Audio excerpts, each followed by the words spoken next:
Hello বন্ধুগণ, সকলে কেমন আছেন? আশা করছি ভালো আছেন। বরাবরের মতো আজকেও নতুন আরেকটি ভিডিও নিয়ে চলে আসলাম আপনাদের মাঝে। তো আজকে আমি মায়োনিজ তৈরি করে দেখাবো কিভাবে মায়োনিজ তৈরি করতে হয়। তা মায়োনিজ তৈরি করার জন্য প্রথমে আমি ডিম থেকে কুসুম আলাদা করে নিচ্ছি। আগেই আপনাদের বলে রাখি আমি এখানে 5 লিটার তেলের মায়োনিজ উঠাবো।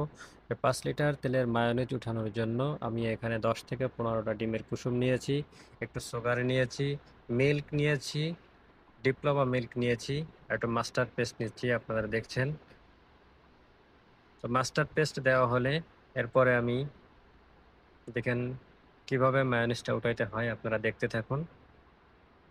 প্রথমে অল্প অল্প করে তেল দিতে হবে। তেলটা যদি আপনি প্রথমে যদি বেশি করে দেন অবশ্যই মায়োনিজটা উঠবে না, ফেটে যাওয়ার সম্ভাবনা থাকে। আর একটা কথা, মায়োনিজের ভিতর প্রথমে লবণ দিবেন না। লবণ দিলে মায়োনিজটা ফেটে যাওয়ার সম্ভাবনা অনেক বেশি থাকে। গুরুত্বপূর্ণ একটা টিপস আপনাদের জানিয়ে দিই। মায়োনিজটা উঠাবেন আপনি ডান দিকে দেখছেন আমি ঘোরাচ্ছি। তো একইভাবে আপনি ঘোরাবেন। যদি আপনি উল্টা ঘুরলি দেন তাহলে কাম সারা। মায়োনিজটা ফেটে যাবে। তো অবশ্যই উল্টা ঘুরলি দেবেন না। একইভাবে ঘোরাবেন একই দিকে। তো দেখতে পাচ্ছেন আমার মায়োনিজ প্রায় উঠে গেছে।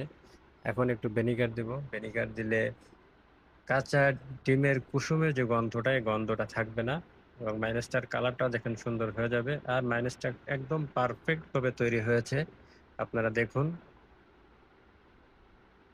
মাশাআল্লাহ। মায়োনিজটা দেখুন একদম পারফেক্ট ভাবে তৈরি হয়েছে। মায়োনিজটা আমরাই মায়োনিজটা তুলেছি মূলত স্যান্ডউইচ তৈরি করার জন্য। আমি যেহেতু হসপিটালে চাকরি করি